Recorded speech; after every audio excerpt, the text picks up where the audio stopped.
Dahil may napanood na naman si Inday, ay gagayahin ko na naman. Tuna nuggets po yung aking napanood. Napakasimple lang po ang mga ingredients, kaya po ating gagayahin. Kahit first time ko lang po itong ginawa, ay napakasarap po.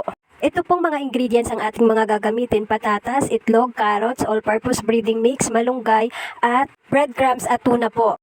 Ang una po nating gagawin ay palalambutin lang po natin ang patatas. Pagka lumambot na po ay dudurugin po natin gamit po ang tinidor. Kung meron naman po kayong potato mash ay okay din po iyon.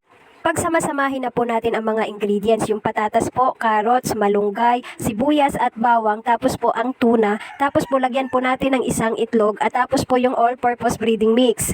Hindi ko na po yan tinimplahan kasi po may lasa na po yung tuna at saka po yung all-purpose breading mix. Dagdagan nyo na rin po ng 1/4 cup na cornstarch. Naglagay na rin po ako ng paminta. Pagkatapos po halu-haluin po ninyo. Kung sa tingin nyo po ay basa-basa pa, dagdagan nyo na lang po ng cornstarch. Pagkatapos ko pong mahalo lahat ay nag-scoop lang po ako ng kalahating kutsara, nilagay ko po sa breadcrumbs. Ifo-form lang po natin ito ng parang chicken nuggets po. Sa isang lata po ng tuna ay nakagawa po tayo ng 30 piraso po. Dahil marami po tayong nagawa, yung iba po ay nilagay ko po sa baunan at gagawin ko pong pambaon yun ng mga bata sa school. Basta po may takip po ay tatagal din naman po, basta nakalagay lang po siya sa ref. Kung hirap po kayong pakainin ng mga bata ng gulay, ay subukan nyo din po itong tuna nuggets. Napakasimple lang po.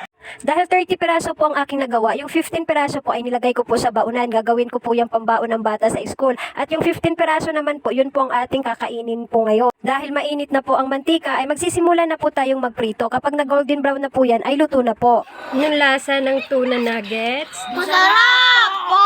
Wow, thank you. Kain po tayo!